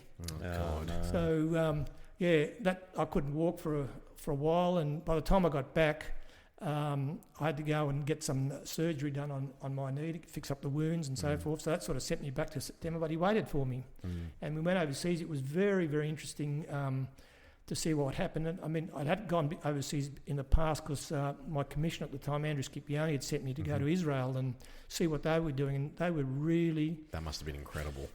I've got to say that I found the Israelis were probably the most advanced than even the Russians and the Chinese in terms of what they do with cyber. Very, very advanced. They have to be, I guess, because, they've got, all the Arab countries around them and they'd be able to protect themselves. Yep. So it was amazing what they had. But just going over, in Pittsburgh, what they were doing over there, where they had, the FBI and all the other stakeholders from the corporate sector working together, something that, like a fusion centre was called, that we sort of adopted over here.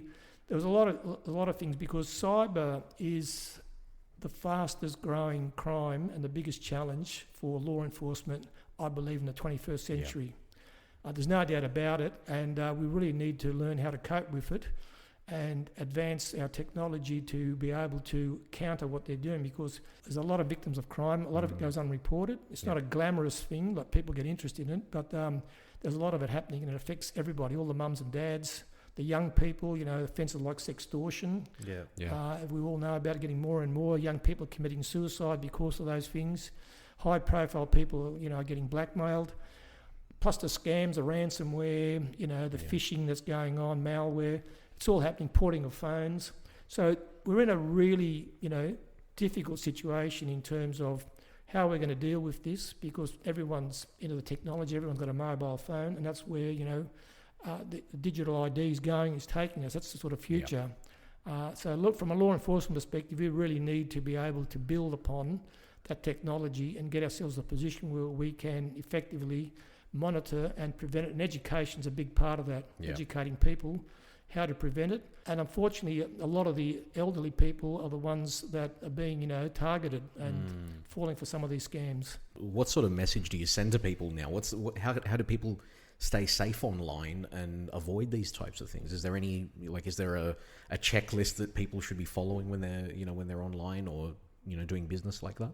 Don't give any information to somebody who's calling you purporting to be a bank or something on the phone, because a bank won't ring you up. You never provide your personal details, because if they got your name and your date of birth, you basically can steal your identity. In relation to emails and so forth, check them. Don't click on any links. Watch a lot of them stuff. Texts come through now in relation to certain products about your mail hasn't been delivered or your delivery won't come through because they've got the right details. All different types of ones. Don't click on those. They ask you to click on the links, because then they can either infect your device or they can hold the ransom or take your details, your banking details. They'll swipe all your accounts.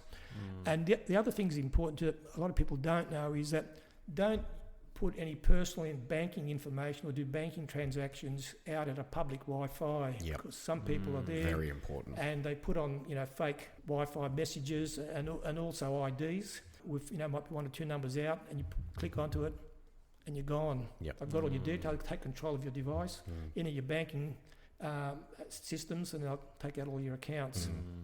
What about receiving phone calls? Sometimes I've read somewhere where if you receive a phone call and no one says anything, they can actually, bill you. All of a sudden you get a large mobile phone bill. Have you ever heard that one? I haven't heard that one. I know there's people about getting phone calls that they want you to say yes or no, or get your voice ID on it so they can ring up and then, use your voice ID to open accounts or do something like that.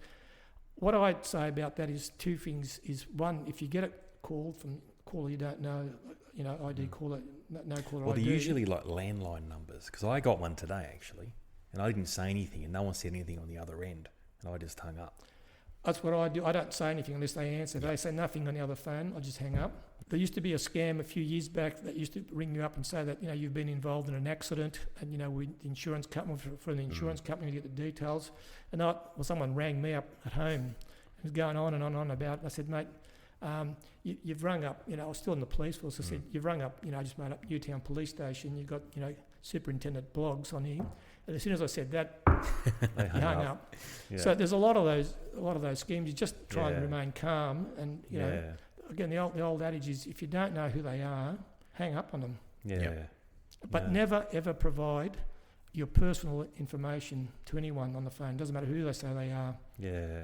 Wow. Because we've had some really high-profile cases, haven't we? We've had Optus. There was one in particular, Medibank. I think it happened in 2022. Or data breaches, those were. Data breaches. Data. I think it was I've just looked it up. 9.7 million Australians had their ID stolen. And they actually caught him. So it was on the news. And they had a photo of this Russian. And there's a photo of him. But we couldn't do anything about it anyway, because we don't have any, extradition treaties with Russia. Is that how it works? I saw that on the news.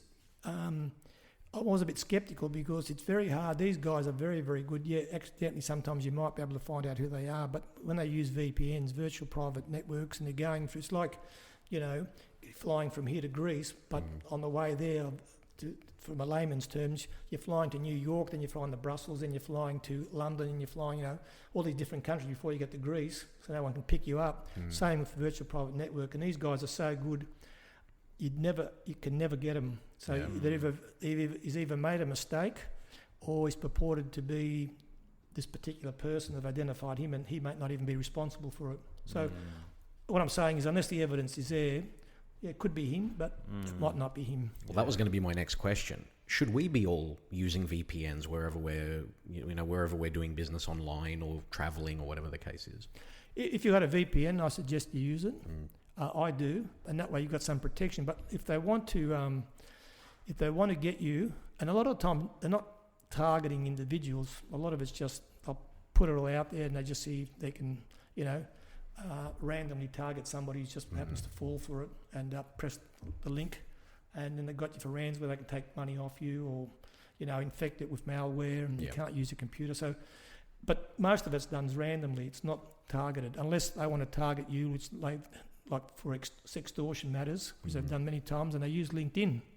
Yeah, right. One of the areas where they they use it to target high-profile people. And on face value, that would be a platform that most people would deem probably among the safer ones because it's a professional network. That's why you got to be very careful about people who want to connect with you, and especially ones where you connect and they good-looking females, and they come back and they want to say, "Oh, I want to get to know you better," or something like that on the messages, and you think, Stop accepting, Nick. It's a giveaway. all right. Thought they found me handsome. I wouldn't blame them. Bloody hell. Damn it. All right. A lot of deleting to do now. Yeah. Look, I love the Peloponnese. Kalamata's great, Parissia, I've still got relatives around there. We love Mani, Menovacia. Oh, wow. Okay. Those places there are beautiful. We've also been down Pylos, Oh, beautiful. Yep. Koroni, and Finicunda. Those places there are magnificent. There's so many, Stupa. Those places there, the water's just beautiful. I also love, we've got Relo's cousins that live in Zakynthos, and we go there. They've got some land out there, and we've got a couple of villas that when we stay in one of them when we go there, and a beautiful private little beach. Fantastic. So it's just the atmosphere of Greece, the food, the people. Although I've got to say, the last couple of visits has changed. It's not the Greece that I knew like 20 years ago. Yeah, it really has changed. I don't want to say it's more commercialized now, but it's lost a little bit of that. I don't know what it is. I can't put my finger on it. But you're right. It definitely has changed over the years. Okay, so I didn't notice because I went last year as well. So all through Womanitsa down that coastline, I never noticed it. It felt like family. Yeah. Like the ladies were your auntie, the older men were like your uncles. That's how it felt like. But I did find it when I went to the main islands. Corfu a little bit, it's very touristy. I think where it becomes touristy. And what's the other island? On the Neonian side? Yeah. There's Zakynthos, Kefalonia. Lefkada. Lefkada you went No, to? Kefalonia. Ithaca? I found Kefalonia was like that. It was very touristy. It's very commercial. Everything was expensive. They were just there for the dollar. It didn't feel very authentic Greek as it did feel up in the northern part of that side. But I love the Ionian side. It's my favourite side now. Yeah, Absolutely it is. Best islands. Corfu is great, and Thessaloniki is great too. Yeah, well, I found Ithaki. Checks in the mail, Arthur. Are you from there, are you? Kerkira, yeah. Beautiful, Kerkira. Yeah. Are you Spiridonas there? And Yes. It's got that Venetian and also English with the the absolutely. cricket pitch. Yeah, definitely. Prince Philip's there from there. Yep, he was born there. It is beautiful. And I'm probably going to end up there. Lefkada was one of my favourites, but Ithaki was beautiful. But the places you took me in Corfu last year, amazing. So Interesting about Prince Philip. You know that his son, now King Charles, Yes. visits Mount, because I've been in Mount Alphas a few times and visited. A very beautiful place. One of the monks was telling me there's a little not like a little cabana down near the water from Vatopedi, the monastery. Yes. He says, who donated the money to build this? I said, who? He goes, it was at the time Prince Charles. I said, really? He goes, yeah, he comes here regularly. Yeah. And I just saw in the Greek Vim, I think the other day, about that he actually contacted. It was the Greek Herald. I think Greek it was Herald? 2 days ago. I think it was 2 days ago. Contacted the abbot, which I've met, he's a good holy man, Ephraim, to ask for his prayers. I thought that's interesting. Yeah. wow, because he'd just been diagnosed with cancer. Cancer, yes. Wow. Yes. It's very interesting, isn't So he's it? very connected with his Greek ancestry, isn't he? I believe they were Orthodox. His father was Orthodox, but obviously was. to Had go to change it. Yeah. to become a king. So and a Prince Philip was actually baptized in the church at the Frurio, at the fort there, the one on the outside that looks Yes. like it's an ancient Yes. temple, which it isn't. Yeah. But he was baptized in there. There's rumours circling around everywhere that Prince Charles actually has secretly converted to Orthodoxy. But obviously, given his position as head of the Anglican Church, or the Church of England, puts him in a very difficult position. That's right. But it is very interesting. And obviously, at the coronation, there was also the Byzantine chanting that he requested. Yes, he requested that. That's correct. Little signs. There you go. Greeks are everywhere. Technically, he's a Kerkireo. His dad was from there. There we go. I was waiting for that. Everything comes from Greece. Me and Tom have this thing happening. You know, Tom from Epiro and he's from Corfu, so we always have this banter thing happening. So we try and claim, you know, we're all Greek and we love our Greek thing. Yeah, no, that was a good one. It's a good get. I like that one. I like that too, mate. They remind me of a friend. I won't say who they are. And this girl that we know, a friend of mine, when they were young, to marry him, and she said to his mother, I've met a boy that I think I've fallen in love in. And she goes, in Elinas? He said, Apopoine. And he said, up the Mitilini. Mitilini in the shorties in Elinas. He's not the right kind of Greek. So he's a mainlander like me. Yeah, exactly. Yeah, the mainlanders. Yeah, so we used to bag the islanders. Yeah. We used to say, what do you do all day? Sit around and fish? And you catch anything? Nah. While us mainlanders, we used to wrestle wild boar with our bare hands in the mountains. Skinning bears. Yeah, that's right. And Nazis. Fighting Persians. Yeah, that's it. Washing ourselves with ice, you know. Strong up there. I'll tell you an interesting story about the Spartans. I took my kids over to Greece. I wanted to see the statue of Leonidas up at Thermopylae. Yep. So we went up there and we stopped and we showed, because now it's a bypass, as you know, got the new roads. And there was a big Pullman bus stop of tourists, and there was a guy there, so they were going into some shopping. He was out the front, the tour guide, having a smoke. So I went over to spoke to him. And I said, listen, you know, after a long conversation, I said, it must have taken the Spartans weeks, I said, to come up here. I said, to walk up from Sparta all the way up here to Thermopylae. And he said, no. He said, that's what he said. No, he said, it took them 7 days. He said, 7 days. I said, how far is it? It's about 350 to 360 kilometres. And he said, what they did was, he said, in those days, they used to walk for 10 hours a day, every hour. They used to walk 5 kilometres. That's 50 kilometres a day. So in 7 days, he goes 350 kilometres, 360 kilometres. They were here, ready to fight. So they were walking, fully equipped with the shields, all their armour, and we rush around to get a parking spot 10 metres away from the shops these days. So we have to walk too far. How's that for a story? That's brilliant. And those shields weren't light either. No. Oh, So really? can you imagine how heavy, fit these people were? Yeah. Far out. Bloody hell. Ready to fight. Love it. So is it true? So you said you went to money as well. Yeah. I had a friend that went a couple of years ago, and he said they still got that Spartan mentality in money, where he reckons he'd noticed 2 elderly gentlemen in their 70s, you know, virtually coming to blows in the middle of a cafeteria. Is that what they're still like down there? I've never been. Look, I didn't see them come to blows, but they look like the old hardened, old-style Greeks who were, They won't take shit. That's right. Well, all the houses down there are built with bloody turrets. Yeah. Because they're shooting at each other. There's vendettas. There's all sorts of things happening. Well, there was anyway. I don't know. Magnotes. Yeah. Yeah, well, so they're the closest to the original Spartans. Is that right? They're not in Sparta, obviously, but... Or the closest town to the yes. original Spartans Yes. as we know today. Yeah, there you go. Well, look, this has been a fantastic discussion. And Arthur, mate, we can't thank you enough for being here. Thank you so much for your insights. Thank you so much for representing our community the way you have. And for, in the US, they say thank you for your service. It's become a bit of a cliche. But thank you very much for your service and for helping to serve and protect. We really Thank you for having me it. on, guys. I really appreciate it. I've enjoyed the afternoon. And zito elas. Yeah, absolutely. Mate. And thanks for lowering our green slips as well. I've just got to do mine, You actually. can pay me later about that. Classic. No, thanks so much. Thanks, It's Jens. been Thank you great. very Great much. stories, mate. Great listening. So, look, appreciate it. Thank you. Well, ouzotalk@outlook.com is the email. Follow us on social media @Ouzo Talk and @Ouzo_talk.